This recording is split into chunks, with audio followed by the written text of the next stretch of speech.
क्या आप भी इनमें से कोई प्रॉब्लम फेस कर रहे हो? आप किसी भी इंपॉर्टेंट काम को करते टाइम जल्दी बोर हो जाते हो, चाहे वो आपकी पढ़ाई हो या आपके फ्यूचर गोल्स पर काम करना हो। छोटी छोटी बातों पर ओवर थिंकिंग करना, फोमो का फील होना कि ये भी कर लूँ, वो भी कर लूँ, ये भी देख लूँ, वो भी देख लूँ। आपको डिसीजन लेने में प्रॉब्लम आती है, आप सही डिसीजन नहीं ले पाते हो, आप किसी भी काम में कंसिस्टेंट नहीं रहते हो, आपको हर टाइम लेजी फील होता है, आप किसी भी काम पर फोकस नहीं कर पाते हो, एक्सेट्रा। अगर आप इनमें से कोई भी प्रॉब्लम फेस कर रहे हो तो हो सकता है कि आप इंफॉर्मेशन ओवरलोड में फंस चुके हो, जहां आपके ब्रेन को आप कंटिन्यूअसली इंफॉर्मेशन से भर रहे हो, नो मैटर कि वो इंफॉर्मेशन आपके काम की है या नहीं। आप माइंडलेसली स्क्रॉल किए जा रहे हो, जहां आपको यही नहीं पता कि आपके ब्रेन को क्या चाहिए। और ये प्रॉब्लम बस आप ही नहीं फेस कर रहे हो, around 85 to 90% of the people information overload की प्रॉब्लम को फेस कर रहे हैं। और अगर इसे ठीक नहीं किया गया तो इसका आपके ब्रेन पर बहुत नेगेटिव इफेक्ट पड़ेगा, जिससे आपकी कॉग्निटिव स्किल्स खराब हो जाएगी, आपकी डिसीजन मेकिंग खराब हो जाएगी, आप चीज़ों को समझकर सही डिसीजन नहीं ले पाओगे और इससे आपकी मेंटल हेल्थ भी खराब हो जाएगी, जिससे आप हर टाइम बस डिप्रेशन, एंजाइटी, स्ट्रेस और कंफ्यूजन में रहोगे, which will result in mental fatigue. लेकिन आखिर ये इंफॉर्मेशन ओवरलोड है क्या? इंफॉर्मेशन ओवरलोड एक ऐसा सिचुएशन है जहां हमें इतनी ज़्यादा इंफॉर्मेशन मिल रही होती है कि हमारा दिमाग उसे प्रोसेस नहीं कर पाता। ये तब होता है जब हम सोशल मीडिया, न्यूज़, ईमेल्स और इंटरनेट पर इतनी ज़्यादा इंफॉर्मेशन कंज्यूम करते हैं कि हमारे ब्रेन का फ्यूज़ उड़ जाता है और वो इंफॉर्मेशन को प्रोसेस नहीं कर पाता है। आपको लगता है कि अगर मैं हर फील्ड की इंफॉर्मेशन नहीं लूँगा तब तो मैं बाकियों से पीछे रह जाऊँगा, और ये होता है फोमो की वजह से, यानी फियर ऑफ मिसिंग आउट, कुछ भी छूट जाने का डर। आपको लगता है कि इस क्रिएटर ने वीडियो अपलोड किया है, इसे देख लेता हूँ, इस वीडियो को भी देख लेता हूँ, इस वीडियो को डाउनलोड करके रख लेता हूँ, ये ज़रूरी है। मतलब आप कंटिन्यूअसली कुछ ना कुछ इन्फॉर्मेशन कंज्यूम कर रहे हो, जिससे आपका ब्रेन उन चीज़ों को प्रोसेस नहीं कर पाता है, जिसकी वजह से आपको ये प्रॉब्लम फेस करनी पड़ती है। और रही बात इन्फॉर्मेशन की, तो इन्फॉर्मेशन लेने में कोई प्रॉब्लम नहीं है। प्रॉब्लम तो तब है जब आप एक्सेस में इन्फॉर्मेशन को कंज्यूम करने लगते हो। और आपको पता होगा कि excess of anything is bad, हद से ज़्यादा कोई भी चीज़ बुरी है। और YouTube पर तो इतना कंटेंट अवेलेबल है कि अगर आप उसे पूरा देखना चाहोगे तो आपको 94,643 साल लग जाएंगे पूरा देखने में। और यही नहीं, YouTube पर हर दिन 7,20,000 घंटे का कंटेंट हर दिन अपलोड होता है। इसीलिए माइंडलेसली स्क्रॉल करना बंद करो, फालतू की वीडियोस देखना बंद करो, स्पेसिफिक वीडियोस देखो, उन्हीं वीडियोस को देखो जो आपके काम की है। अब बात करते हैं उन प्रॉब्लम्स की जो इन्फॉर्मेशन ओवरलोड का कारण है, और वीडियो के एंड में मैं आपको इनके सॉल्यूशंस भी बताऊंगा। Number 1 is multitasking. मल्टीटास्किंग करने से आपको ऐसा लगता है कि आप कई काम एक साथ कर रहे हो, लेकिन रियलिटी ये है कि मल्टीटास्किंग करने से आप सिर्फ एक से दूसरे काम पर स्विच करते रहते हो, जिससे होता ये है कि आपके ब्रेन की एफिशिएंसी कम हो जाती है। वीडियो देखते टाइम कमेंट्स पढ़ना, खाते टाइम फोन चलाना, पढ़ते टाइम गाने सुनना, एक्सेट्रा, ये सभी मल्टीटास्किंग में ही आते हैं। स्टडीज बताती है कि हमारा ब्रेन मल्टीटास्किंग के लिए नहीं बना है।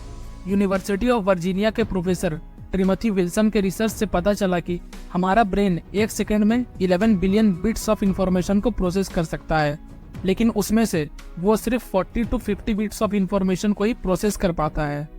आपको डे ड्रीमिंग इफेक्ट के बारे में पता है? इस इफेक्ट को प्रूव करने के लिए इंग्लैंड के 2 रिसर्चर्स ने एक एक्सपेरिमेंट किया, जिसमें उन्होंने 2 ग्रुप्स बनाए, जिसमें से ग्रुप 1 को मेन टास्क से पहले खाली बैठाया गया और ग्रुप 2 को एक black and white phone book से नंबर कॉपी करने को कहा गया।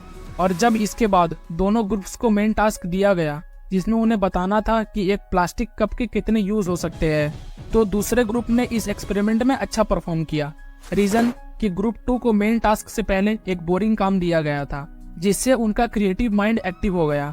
इसके बाद रिसर्चर्स ने एक और एक्सपेरिमेंट किया, जिसमें उन्होंने इन ग्रुप्स को 3 ग्रुप्स में डिवाइड कर दिया, जिसमें से ग्रुप 1 को कुछ नहीं करने को कहा गया, ग्रुप 2 को नंबर्स कॉपी करने को कहा गया और ग्रुप 3 को नंबर्स याद करके कॉपी करने को कहा गया।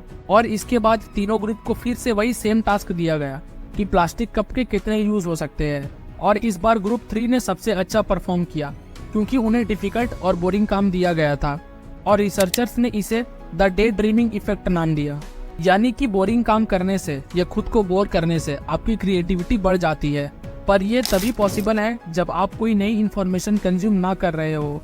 और ये बात हाइपर फोकस बुक में भी बताई गई है।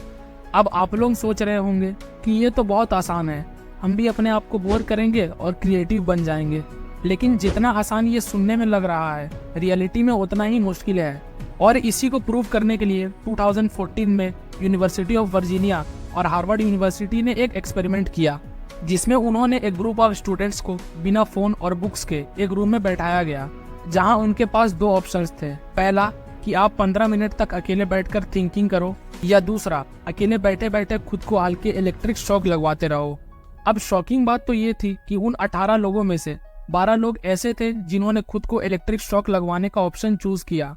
तो आप इसी बात से अंदाजा लगा लो कि लोग सिर्फ 15 मिनट के लिए भी खाली बैठकर खुद को बोर नहीं कर सकते।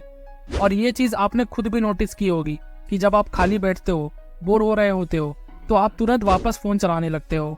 और ये सब होता है इंफॉर्मेशन ओवरलोड की वजह से। इसी से रिलेटेड दूसरा पॉइंट है क्रिएटिव लिमिटेशन।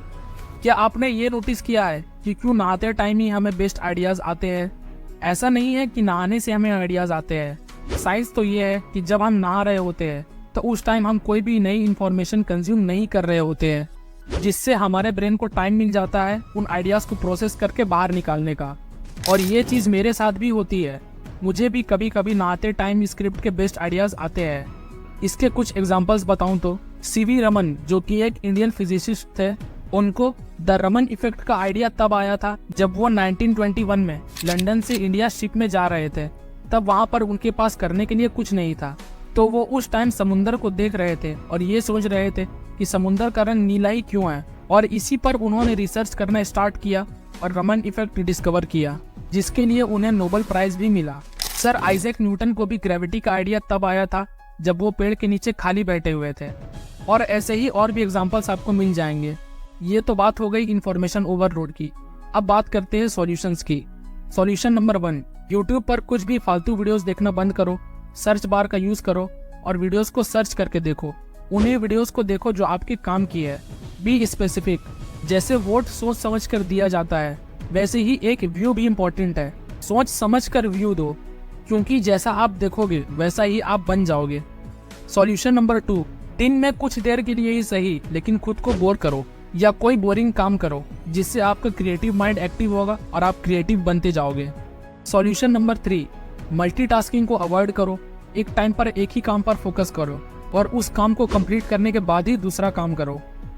अगर वीडियो पसंद आया तो इसे लाइक कर देना और चैनल को सब्सक्राइब कर देना, क्योंकि मैं संडे ऐसी वीडियोस लाता रहता हूँ।